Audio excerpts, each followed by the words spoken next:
정신건강의학과 전문의 최명기입니다. 오늘은 정신과 약을 복용하는 것과 관계가 되어서 환자분들께서 가장 많이 해주시는 질문을 모아서 한번 답을 해드리고자 합니다. 정신과 약을 먹으면 졸리나요? 정신과 약이라고 했을 때 그 정신과 약 중에서는 치료제에 해당하는 약도 있고 불안을 낮추기 위해서 들어가거나 잠을 자기 위해서 들어가는 약도 있습니다. 치료제에 해당하는 약은 졸릴 수도 있지만 어떤 분한테는, 대부분의 분한테는 졸립지 않습니다. 만약에 졸립다라고 가정하게 되면은 당연히 바꿀 수 있는 다른 약이 너무너무 많습니다. 그리고 보통 졸림을 유도하는 약은 흔히 신경안정제, 항불안제, 수면제라고 불리게 되는 약인데요. 좀 이름은 길지만 그 성분은 우리가 벤조디아제핀 계열이라고 합니다. 우리 뇌에 가발하는 것에 작용하지요. 그런데 이 약들은 먹자마자 효과가 나서 환자분들은 이 약이 낫게 하는구나 라고 선호하지만 실제로 치료제가 아닙니다. 만약에 졸립다고 하면은 선생님과 의논해서 벤조디아제핀 계열의 항불안제나 신경안정제는 빼고 먹으면 졸립지 않을 수도 있고요. 만약에 완전히 뺐을 때는 너무 불안해서 견디기 어렵다. 그러면 그때는 선생님과 의논해서 양을 반으로 줄이든지 4분의 1로 줄여서 졸리지는 않으면서 나의 불안과 나의 짜증을 줄일 수 있는 적정 용량을 찾아가면 됩니다. 약을 먹어도 그때뿐이에요. 약을 먹어도 그때뿐이라고 환자분들께서 느끼시는 이유는 대부분의 경우 치료제는 드시지 않으시고 증상을 조절하는 항불안제나 신경안정제만 드시게 되는 경우예요. 치료제는 일주일에서 2주일, 길게는 한 달 정도 지나서 효과가 나거든요. 그러니까 환자분들께서는 먹어서 당장 효과가 나지 않는 치료제에 해당되는 약은 점점 드시지 않고요. 먹어서 당장 효과가 나는 약만 골라서 드시게 되시거든요. 그러면은 약을 먹어도 그때뿐이지 진정 낫지 않게 되는 거예요. 그래서 선생님과 잘 의논하셔서요. 본인의 약에 해당되는 치료제가 어느 건지를 알아서 반대입니다. 치료제는 꾸준히 드시고 치료제가 아닌 항불안제나 신경안정제는 증세가 좋아지면은 선생님과 의논해서 서서히 줄이시거나 아니면 끊는 쪽이 맞습니다. 우울증 약을 복용해도 좋아지지 않는 가장 흔한 이유는 뭘까요? 치료를 너무 빨리 중단해서입니다. 항우울제는 보통 치료가 나는데 일주일에서 4주 정도 시간이 흐릅니다. 그러나 참 속상한 일인데요. 항우울제는 보통 100명 중에 65명, 65%에서는 효과가 나는데요. 보통 35%에서는 효과가 없는 경우가 있습니다. 그러나 이거는 모든 항우울제가 그렇다는 거 아니에요. A라는 특정한 약에 대해서 그렇다는 거지요. 그러면은 처음 약에 효과가 없었던 35%는요, B라는 약으로 바꾸면은 또 그 중에서 65%는 효과가 있는 거예요. 그런데 우리나라 시중에서 흔히 쓰이는 항우울제는요, 기전이 다르고 혹은 분자 구조가 다른 거로 따졌을 때요, 10가지가 넘어가요. 아주 흔히 쓰이는 것만 해도요. 그냥 모든 걸 다 찾아내면은 그보다 훨씬 더 수가 많아요.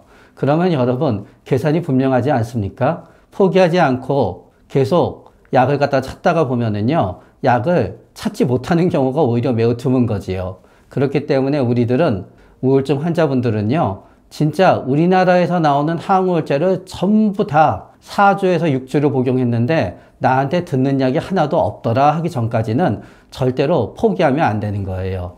아, 나한테는 쓸 약이 없어 라는 생각이 들더라도요, 막상 손가락으로 치료제만 따져보시잖아요. 보통 3가지 이상 드시는 환자분도 별로 많지 않아요. 그래서 항상 희망의 공간이 있는 겁니다. 약을 불규칙하게 복용하면 어떤 일이 생길까요? 가장 많이 쓰이게 되는 항우울제의 기초에서 한번 설명을 해드려 보겠습니다. 항우울제는 세로토닌이란 물질과 노에프네프린이란 물질에 관여합니다. 세로토닌이란 물질이 뇌세포와 뇌세포 사이 연결망이 이루어지는 시냅스라는 공간에 양이 많아지게 되면은 효과가 있게 되는 거지요. 우리가 양을 늘리는 데는 2가지 방법이 있어요. 생산을 늘리는 경우도 있고요. 또 한 가지는 분해를 막으면 돼요. 우리 집에 분리수거를 하지 않으면 우리가 분리수거해야 될 그것들이 차게 되잖아요. 똑같이 시냅스에 있는 약들은 전부 다 일정 기간이 들어가게 되면요, 원래 만들어진 세포 속으로 재흡수가 돼야 돼요. 재흡수를 막게 되면은 점점 공간에 쌓이겠지요. 그럼 효과가 나는 거예요. 그런 재흡수를 막는 방법은 뭐냐? 우리가 이동을 하려면은 자동차를 타고 이동을 하듯이 우리의 신경 전달 물질도 전달체를 타고 이동을 해야만 돼요. 그런 게 전달체에 전부 약이 타버리게 되잖아요. 세로토닌은 탈 곳이 없지요. 그러니까 시냅스에 자꾸 남게 되는 거예요. 그런데 약이 효과가 있으려고 하면은 세로토닌과 관계가 되어 있는 경우는 세로토닌 전달체의 80% 이상의 대신 약이 자리를 차지해 줘야 돼요. 노에프네프린과 관계된 경우에도 50% 이상에서 자리를 차지해 줘야 돼요. 그러면 내가 100의 약을 먹었을 때 80 정도를 차지해 주거든요. 그러면 여러분 상식적으로도 내가 75의 약을 먹으면 어떻게 될까요? 80이 다 차지가 않지요. 아마 60 정도 차게 되는 겁니다. 그러면 약이 효과가 없거나 효과가 매우 약하게 되는 거지요. 그런데 여러분들, 우리가 일주일 약 먹으면서 일주일에 2번 정도 빼뜨리면은 별거 아닌 것처럼 생각해요. 그러나 28일 중에서는 우리가 일주일에 2번 빼뜨리게 되잖아요. 8일을 빼먹는 거예요. 그러니까 4분의 1보다 더 하지요. 그래서 많은 분들이 처음에는 너무너무 힘드니까 신경 써서 먹다가 나중에는 에이, 이 정도는 빼먹어도 되겠지 하다가 빼먹게 되는 거지요. 그래서 약을 빼먹게 되는 가장 흔한 원인은 첫 번째는 늦게 자고 늦게 일어나는 거예요. 늦게 자고 늦게 일어나는 것 자체는 나쁘지 않아요. 그런데 늦게 자고 늦게 일어나는데 선생님은 아침약에 항우울제를 넣어주시는 분이 있거든요. 그러면은 늦게 일어나니까 아침약을 못 먹으니까 빼먹게 되는 거지요. 점심에 드셔도 별 문제 없고요. 저녁에 드셔도 문제 없어요. 또 어떤 분은 항우울제가 밤에 들어가 있거든요. 근데 이런 분도 있으세요. 밤에 술을 먹을까, 약을 먹을까 고민하다가 술을 먹으면은 밤약을 안 드시는 거예요. 물론 저는 어쩌다가 하루 술이라는 약을 대신 먹을 수도 있다고 생각을 해요. 만약에 술이라는 약을 대신 먹으면서 신경안정제나 수면제가 빠지는 것은 아무런 문제가 아니에요. 근데 술이라는 약을 대신 먹으면서 일주일에 한 절반 정도 이상 항우울제가 빠져버리게 되면은 또다시 불면증과 불안이 찾아오게 되고 무기력이 찾아오게 되고요. 그러면 술의 양이 점점 늘어나는 악순환이 벌어지게 됩니다. 하루도 안 빼고 규칙적으로 약을 먹는데도 효과가 없습니다. 불행하지만 그런 경우가 있습니다. 여러분들, 우리는 다 얼굴이 다르고 다 우리는 키가 다르지요. 얼굴이 다르고 키가 다른 이유는 뭘까요? 너무 바보 같은 질문과 너무 식상한 대답이지만 우리 몸에 있는 세포가 다르기 때문이에요. 다 똑같은 근육세포는 전부 다 똑같고 피부세포는 전부 다 똑같잖아요. 모든 사람이. 그러면 우리는 모두 다 똑같게 생겨야 되지요. 그게 클론이에요. 그런데 우리는 마치 얼굴이 다른 건 당연하게 여기는데요. 뇌세포가 전부 다 다를 거라는 생각을 못해요. 저희 뇌세포와 다른 분의 뇌세포와 또 다른 분의 뇌세포는 다르지요. 뇌세포가 달라 그러면 또 떠오르는 건 그거밖에 없지요. 누구는 머리가 좋고 누구는 머리가 나빠. 그러나 또 뭐가 다른가 하면은요. 결국은 우리 약이 붙어야만 되는 수송체의 모양도 약간씩은 다르다는 거예요. 그러다가 보니까 A라는 약이 갑이라는 분한테 들을 수 있는데요. 을이라는 분한테 안 들을 수 있는 거예요. B라는 약은 을이라는 분한테 듣고 갑이라는 분한테는 안 들을 수가 있는 거지요. 더군다나 항우울제의 기전은 다양해요. 어떤 약은 세로토닌에만 작용해요. 이 약은 수송체의 80%를 점유해야 돼요. 그러나 어떤 분은 자꾸 약이 수송체 트럭에 타려고 그러잖아요. 알아서 자꾸 밀쳐내는 거예요. 그럼 탈 수가 없지요. 세로토닌과 노에프네프린에 동시에 작용하는 약도 있어요. 이 약이 작용하려 그러면요. 세로토닌에 대해서 수송체의 80%를 점유하든 노에프네프린에 대해서 50%를 점유해야 돼요. 그러나 점유하지 못하면 어쩔 수 없이 약이 안 듣게 되는 거죠. 그러나 앞서 세로토닌 수용체에는 도저히 타지 못했지만 노에프네프린 수송체에는 약이 잘 탈지도 모르지요. 그렇기 때문에 약을 바꾸면 특히 기전을 바꾸면 또 다르게 되는 거예요. 이런 약도 있어요. 세로토닌에는 하나도 관여하지 않아요. 이 약은 도파민 수송체하고 노에프네프린 수송체에만 타려고 그러는데요. 그냥 30% 정도만 엉덩이를 비비고 자리만 차지하면 들어요. 그렇기 때문에 앞에 약이 안 듣는 분은 또 이 약에는 들을 수 있지요. 그렇기 때문에요, 여러분. 안 들으면은 선생님과 의논해서요. 내가 안 듣고 있다라고 잘 전달을 한 다음에요. 계속 기전이 다른 약으로 바꾸면 되고, 또 같은 기전이더라도 분자 구조가 다른 약으로만 바꾸는 것만으로도 우리는 좋아질 수 있는 확률이 매우 올라갑니다. 정신과 약은 한 번 먹으면 끊지 못하나요? 아닙니다. 저는 쭉 환자분을 진료하면서요, 환자분이 꼭 나는 계속 약을 먹어야만 되겠다라는 특별한 이유가 있지 않는 한 약을 끊지 못하는 분들을 별로 본 적이 없습니다. 약을 끊지 못한다는 생각이 자꾸 퍼져나가게 되는 데는요, 약을 갑자기 끊으면 금단 증세가 있다는 것을 갖다 잘 모르시기 때문에 그래요. 흔히 신경안정제, 수면제, 항불안제라고 불리우는 약은 벤조디아제핀 계열의 약이라 그래요. 요 벤조디아제핀 계열의 약은 먹다가 갑자기 끊으면은 일부에서는 불안해지고 잠이 안 오고 짜증이 나고 어지러워요. 예를 들어서 우울증은 6개월에서 1년 있으면 증상이 낫거든요. 근데 증상이 어느 정도 나았는데 그동안에 먹던 항불안제를 갑자기 끊으니까 다시 금단 증세가 생긴 건데 이거를 증상이 재발했구나 생각하니까 정신과 약을 계속 끊지 못하고 먹게 되는 거지요. 일주일에 25%씩 줄이잖아요. 대부분에서 금단 증세 없이 줄일 수 있어요. 예를 들어서 내가 하나를 먹고 있어요. 그러면은 일단 반알로 줄여보는 거예요. 그러나 반알로 줄이니까 너무 많이 줄였어요. 그러면은 반알짜리 하나 먹고 반의 반 하나 먹으면 4분지 3 먹은 거지요. 4분지 3알 먹다가 2분지 1알 먹다가 4분지 1알 먹다가 안 먹다가 하면 되는 거지요. 그런데 정신과 약을 끊지 못하는 많은 분들의 가장 커다란 이유는요, 끊을 때쯤 딱 재발하거든요. 반대로 얘기하면은 재발할 때쯤 끊어요. 왜 그렇게 되느냐? 다들 약을 1년쯤 복용하면 끊고 싶어지거든요. 근데 내가 올해 1월 달에 우울증이 제일 심해서 약을 먹었어요. 근데 다들 1년이 지나면 끊고 싶어지거든요. 그러면 1년 지나서 딱 끊었을 때가 딱 재발하기 좋을 때인 거예요. 그렇기 때문에요, 여러분, 1년 먹었다고 끊어야 되는 게 아니라 나의 우울증의 주기를 봤을 때 항상 이때는 내 컨디션이 안 좋은 적이 없었어 하는 베스트 컨디션인 계절이나 베스트 컨디션인 달에 끊어야 되는 거예요. 제일 힘들 때 약을 먹기 시작하고 1년 먹었으니까 끊어야지 하는 거는요, 제일 재발할 확률이 높을 때 약을 끊는 결과가 되기 때문에 약을 끊을 때마다 재발해서 나는 평생 이 약을 끊지 못하는구나 라고 생각하게 될 확률이 올라갑니다. 제일 힘들 때부터 1년 지났다고 약을 끊는 거는 별로 권하고 싶지 않습니다. 차라리 6개월 지나고 약을 끊는 것보다도 더 재발하기 쉬울 수도 있습니다. 그렇다면 우울증 약은 갑자기 끊어도 될까요? 앞서 벤조디아제핀 계열의 약을 갑자기 끊었을 때 금단 증세가 생기는 분에 비하면은요, 매우 적지만 극히 일부인 분들은 우울증 약은 갑자기 끊었을 때 어지럽고 축 늘어지고 짜증이 나는 중단 증상이 생기게 되는 경우가 있어요. 그런데 아까 벤조디아제핀 계열의 약을 끊었을 때는 최명기는 금단 증세라고 하고 왜 지금은 중단 증세라고 하지? 차이가 뭐지? 그 차이는 뭐냐? 예를 들어서 술을 먹다가 끊으면 금단 증세가 나요. 그러나 환자분들은 그게 금단 증세라는 걸 모르고 그냥 술을 다시 찾아서 먹어요. 오히려 금단 증세라 그러면 화내세요. 금단 증세 아니라고.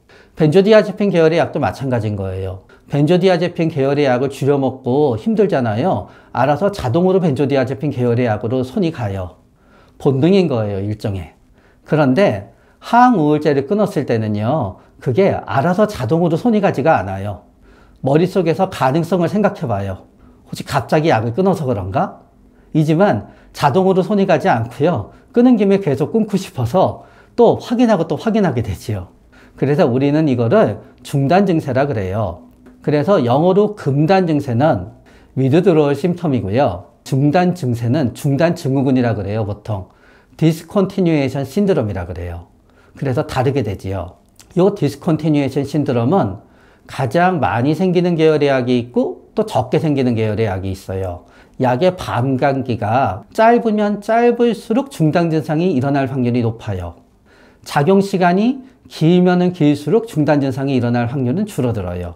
그래서 어떤 분이 반감기가 짧은 약만 그분한테 들어요. 그럼 어쩔 수 없이 그 약을 써야 되겠지요. 그러나 나중에 약을 끊을 때 중단 증상이 생기잖아요. 치료 효과는 없더라도 반감기가 긴 약으로 바꿔요. 그런 다음에 약을 끊으면 별 문제가 없어요. 두 번째는 높은 용량을 먹다가 확 끊으면 중단 증세가 잘 생겨요. 그러니까 내가 지금은 100ml 먹고 있더라도 50ml 먹다 25ml 먹다 줄이면 돼요. 그래서 요새는 25ml만 먹는 거는 별 효과가 없는데 중단 증세를 갖다 완화하기 위해서 50ml부터 듣는 약인데 25ml가 나와 있는 약, 비율을 들면 그런 약도 굉장히 많아요. 그런데 우리가 참 꼭 구분해야 되는 게 내가 갑자기 항우울제를 끊었을 때 다시 몸이 아파지고 처지거나 어지러운 게 약을 끊어서 그런 건지 재발하는 건지 그거를 구분하는 게 참 쉽지 않아요.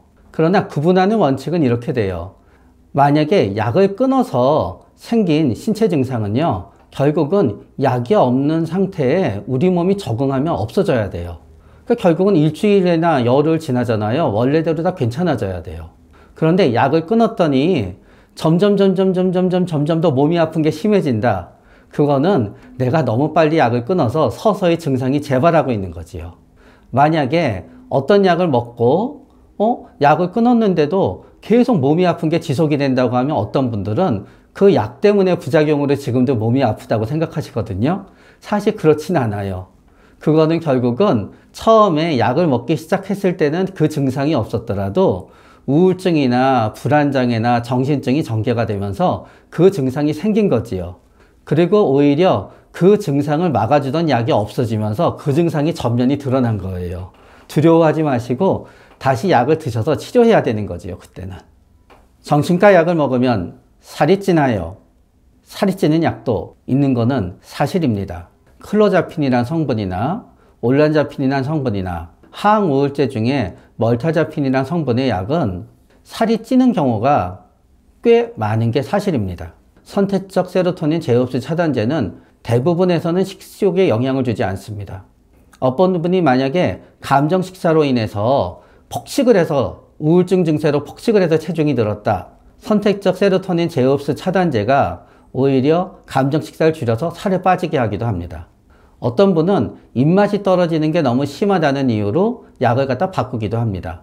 그러나 극히 일부의 분에서는 포만감에 영향을 주기 때문에 체중이 조금 늘어나는 경우도 있습니다. 그럴 때는 선생님과 의논해서 약을 바꾸면 되고요.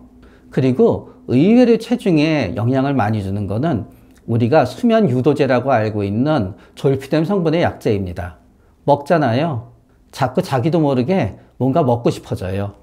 이론은 뭐와 같은가? 술 먹으면은 술 안 먹었을 때보다 안주 먹으면서 과식하게 되는 거랑 똑같은 거예요. 그래가지고 자신도 모르게 과식을 하게 되고요. 과식을 줄이기 위해서는요, 졸피뎀이라는 약부터 먼저 줄여야 되는 거지요. 그런데 오히려 식욕이 주는 정신과 약도 있습니다. 항우울제 중에 우리는 부프로피온이라는 성분의 약이 있어요. 지금은 워낙에 다른 경쟁이 되는 약이 너무 잘 나와서 우리가 쓰지는 않지만 콘트라브라는 식욕 억제제가 있어요. 이 콘트라브라는 식욕 억제제는 결국은 부프로피온이라는 항우울제 성분으로 만들지요. 그래서 극히 일부에서는 굉장히 자연스럽게 건강하게 요요가 없이 식욕을 조절할 수 있는 약으로 쓰이기도 해요. 그리고 환청이나 망상을 막는 약 중에서도요, 살이 빠지는 약이 있어요. 성분은 모린돈이라고 하고요. 지금은 너무너무 처방 건수가 없어서 우리나라에선 나오다가 안 나와요. 그런데 가끔 생각해봐요. 우리 오랫동안 조현병을 앓거나 양극성 정동장애를 앓는 분들 같은 경우에는 쭉 드시면서 체중이 늘어서 너무 고민인 분들이 있거든요. 그런 분들한테는 이 시대에는 모린돈이라는 약이 귀한 약이 될 수 있기 때문에 제가 전혀 모린돈 약과 아무 관련은 없지만 한번 다시 모린돈이 좀 나왔으면 하는 생각을 할 때가 있어요. 그러면은 비만인데 우리 항정신증 약을 드셔야 되는 분한테 도움이 될 수가 있거든요. 정신과 약을 이렇게 오래 먹어도 되나요? 오래 먹으면 생기는 부작용이 있나 물어보는 분들이 많습니다. 그러나 약을 먹는 원칙은 사실 간단합니다. 약을 먹고 부작용이 나고 이상하고 힘들다라고 하면은 중단하고 다른 약을 먹으면 됩니다. 물론 처음에 있게 되는 소화가 약간 안 되는 가벼운 부작용은 참을 수 있겠지요. 그러나 사실은 약을 먹으니까 내 몸에 생기고 약을 끊으니까 없어지고 다시 먹어서 생기면은 그거는 사실 부작용일 확률이 매우 높은 겁니다. 서로 그게 의학적으로 설명될 수 없는 부작용이라고 하더라도요, 내가 그렇게 느끼면은 그 약은 먹을 수 없는 거예요. 그러니까 내가 모르는 엄청난 부작용이 내 몸 안에서 나도 모르게 진행이 되고 있을 확률은 매우 낮다는 거예요. 그리고 모든 약은 처음 출시되게 되잖아요. 출시되고 끝이 아니에요. 출시된 다음부터 계속 리포트가 되게 돼요. 왜냐하면은 약물 실험은 아무리 많이 해도 인간한테 적용하는 3상 실험에서 10,000명을 넘게 하기가 참 어려워요. 그러면은 약이 100만 명, 200만 명이 쓰이게 되잖아요. 그러면은 부작용이 될 때마다 리포트가 돼요. 특히 미국 같은 경우는 시스템이 잘 돼 있어요. 그래서 몇 년에 한 번 부작용으로 퇴출돼서 우리가 볼 수 없는 약이 있게 되는 거예요. 예를 들어서 시부트라민이라는 성분이 있었어요. 이미 나오지도 않는 약이고요. 앞으로 나올 리도 없으니까 이제 제품명을 얘기해도 될 것 같아요. 리덕틸이라고 해요. 꽤 오래전에 나왔지요. 그 리덕틸도 굉장히 체중 감소가 있었어요. 그런데 몇 년 나오다가요, 심혈관 부작용이 있다는 이유로 생산이 중단됐어요. 그래서 지금은 찾아볼 수 없게 됐지요. 그래서 리덕틸과 기전은 비슷한데 심혈관 부작용이 없는 약으로 로카세린이라는 게 나왔어요. 벨빅이란 약이지요. 지금은 시장에서 나오지를 못해요. 왜냐하면은 일부 암의 발생률이 올라갔거든요. 자, 어떤 약이 10년, 20년, 30년 넘게 쓰이고 있다는 건요, 10년, 20년, 30년 동안 심각한 부작용이 없었기 때문에 FDA가 그냥 계속 쓰게 내버려두고 있는 거예요. 우리가 쓰고 있는 대부분의 항우울제는요, 다 1980년대, 1990년대, 2000년대 초반에 전부 다 개발이 된 거지요. 그러니까 제 생각에는 그 정도 기간은 먹어도 괜찮다라고 저는 생각하게 돼요. 정신과 약을 복용하면 치매가 더 빨리 오나요? 신경안정제나 수면제나 항불안제는 요 벤조디아제핀 성분의 약들은요, 인지기능에 영향을 줘요. 제가 레지던트 때 이런 실험을 했었어요. 실험에 참가했지요. 어떤 실험이었냐? 이제 졸피뎀이라는 수면제 있잖아요. 졸피뎀이라는 수면제를 먹기 전에 뭔가 비엔나 검사라는 인지 검사를 해요. 졸피뎀을 먹은 다음에 비엔나라는 인지 검사를 해요. 그랬을 때 얼마나 못하나를 보는 거지요. 술 먹은 것보다 훨씬 더 제가 못하더라고요, 졸려서.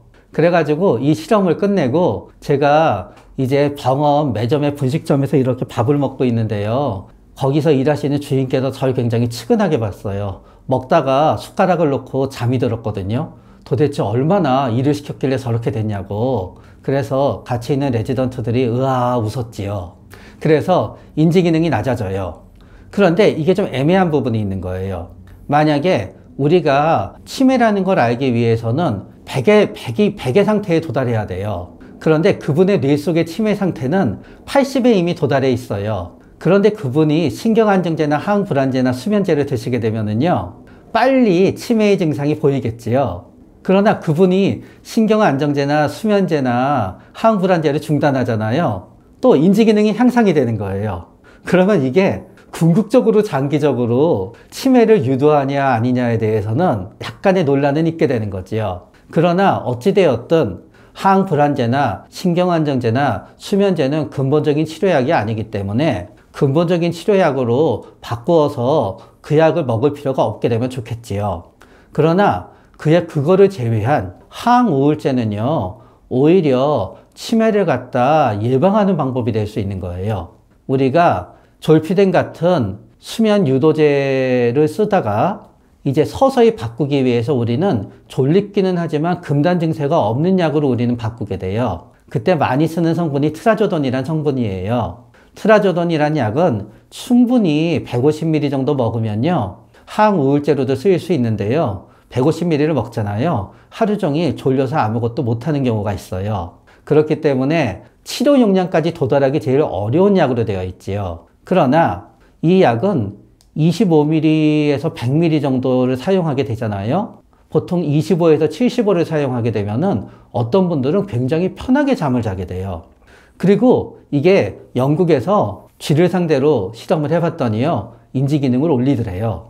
아직 인간한테는 적용된 실험이 없기 때문에 그래서 굳이 인지 기능이 좋아지기 위해서 트라조돈을 챙겨 드시지는 마세요. 그러나 우리가 나이가 들어갈수록요, 우리가 치매를 악화시키는 가장 커다란 요인은 우울증이에요.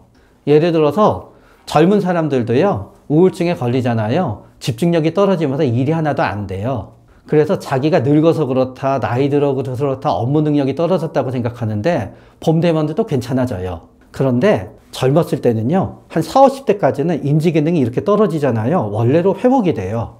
그런데 80대, 90대가 되잖아요. 우울증일 때 인지 기능이 한번 떨어지잖아요. 완전히 회복이 안 되고 자꾸 스텝다운으로 계단식으로 인지 기능이 낮아져요. 우울증이 생길 때마다. 그렇기 때문에 우울증이 오지 않도록 항우울제를 꾸준히 복용하는 것은 사실은 치매를 방지하는 가장 좋은 방법이지요.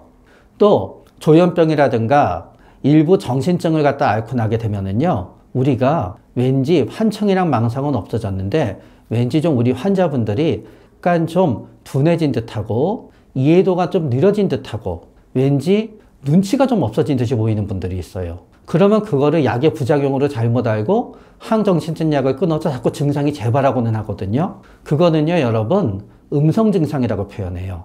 환청이나 망상은 눈에 보이니까 양성 증상인 거예요. 양성 증상이 다 빠지면 드러나요. 그게 그래서 음성 증상이 되게 되면은요, 의욕도 없고 자발성도 없고 의지도 없는 것처럼 보여요. 그거는 오히려 음성 증상을 줄이는 약을 꾸준히 치료해야 되는 거지, 치료를 중단하게 되면은 점점 심해져요. 그래서 사회 적응이 더 어려워지게 되지요. 그래서 결과적으로 우울증 약 같은 경우에는 치매를 예방하는 거고요. 만약에 음성 증상이 있다고 할 때는 오히려 더 열심히 치료를 받아야 되는 거예요. 단 벤조디아제핀 계열의 약은 어차피 치료제가 아니기 때문에 의존하지 마시고요. 가급적 주치의 선생님과 의논을 해서 트라조돈으로 바꾸던 그 기본이 되는 우울증을 치료하건 불안장애를 치료하건 근본적인 치료를 해서 안 먹게 되는 게 맞다고 생각해요. 약물 치료는 근본적인 치료가 아니지 않나요? 우리는 근본적인 이라는 말을 쓸 때 뿌리를 뽑는다라는 의미가 있어요. 뿌리를 뽑아서 다시는 발붙이지 못하게 하는 거지요. 근데 그렇게 따지게 되잖아요. 모든 치료는 근본적인 치료가 아니에요. 왜냐하면은 어떠한 심리치료나 어떠한 인지행동 치료도요, 다시는 우울증이 생기지 않게끔 막아줄 수는 없어요. 우울증이 생겼을 때 그 증상을 대처하는 보다 슬기로운 대처 방식을 갖다 학습하게 하는 거지요. 우울증 자체가 다시 오게 되는 건요, 그 누구도 막을 수가 없어요. 그렇기 때문에 오히려 자꾸 약이 근본적인 치료제가 아니라고 얘기하게 되는 거는 오히려 약을 쓰는 정신건강의학과서들이 굉장히 솔직하기 때문이에요. 우울증은 6개월에서 1년 지나면은 대부분 70% 이상에서 저절로 사라지거든요. 약의 목적은 그거를 한 달 안에 사라지게 하는 거예요. 6개월에서 1년을 아무것도 못하고 맨날 죽고 싶은 생각만 하게 하는 분이 한 달 안에 그렇지 않게 하는 게 우리의 목적이지요. 만약에 우울증 약을 평생 복용한다 그러면은 맞는 우울증 약을 평생 우리는 우울증에 안 걸릴 수도 있어요. 그러나 또 많은 의사분들은 중간에 우울증이 아닌 기간도 상당히 길기 때문에 낫게 되면은 환자분한테 일단 그만 한번 약을 중단해 보자고 얘기하게 되거든요. 그러니 그거를 많은 분들은 다시는 우울증이 생기지 않는다라고 생각해요. 그 말을. 그런데 다시 우울증이 생기니까 약을 그만 먹어도 된다고 했는데 내가 다시 우울증이 생겼으니까 약물 치료는 소용없는 거 아니었어. 이건 약속을 지키지 못한 거잖아. 라고 오해하게 되는 거예요.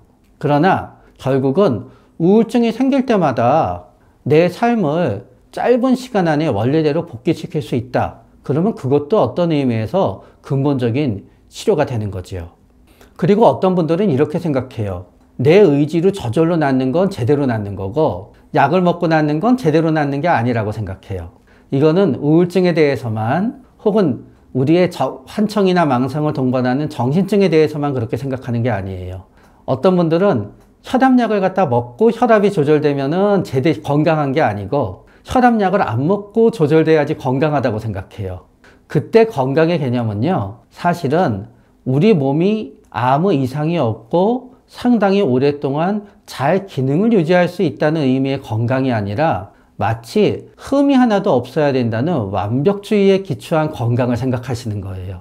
약을 먹건 약을 안 먹건 건강하면 되는 거예요. 그렇기 때문에 항우울제는 저는 어떤 의미에서 그 모든 치료보다 가장 근본적인 치료가 될 수 있다고 생각이 돼요. 그러나 또 어떤 환자분께서 한번 나는 어느 정도 그래도 이 우울증 하에서도 나의 삶을 유지할 수 있기 때문에 약을 안 먹고 내 의지로 그 기간을 버텨보겠다라고 생각하시는 거 역시 저는 존중해야만 되는 뜻이라고 생각해요. 그러나 또 반대로 약물 치료는 자기 의지를 낳는 게 아니야. 약물 치료는 근본적인 게 아니야. 라고 배격하는 거 역시 제가 약을 안 먹겠다는 분의 의사를 존중하는 것만치 또 어떤 의미에서 약을 먹는 것도 존중되어야 되는 방법이 하나라고 생각할 뿐인 거예요. 때로는 100마디 따스한 말보다 한 알의 알약이 더 소중할 때가 있습니다. 남은 분들은 약을 먹고 굉장히 빨리 우울증이건 환청이건 강박증이건 공황이 나아지잖아요. 이런 말을 하십니다. 제가 약에 너무 의지하는 게 아닐까요?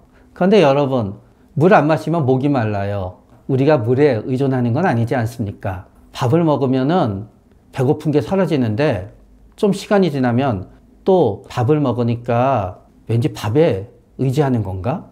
하고 끼니를 갖다 안 드시고 굶는 분은 없으시잖아요. 우리가 먹다가 중단할 수 있다는 거는 우리가 의존하는 게 아닌 거예요. 의존하면 중단할 수가 없지요. 그리고 내가 힘들 동안 그거를 사용해서 빨리 좋아지는 건요, 의지하는 게 아니라 이용하는 거지요.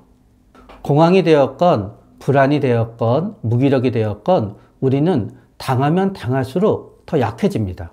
그러면서 삶이 피폐해집니다. 삶이 피폐해질수록 병은 더 오래가고 더 깊어지게 됩니다.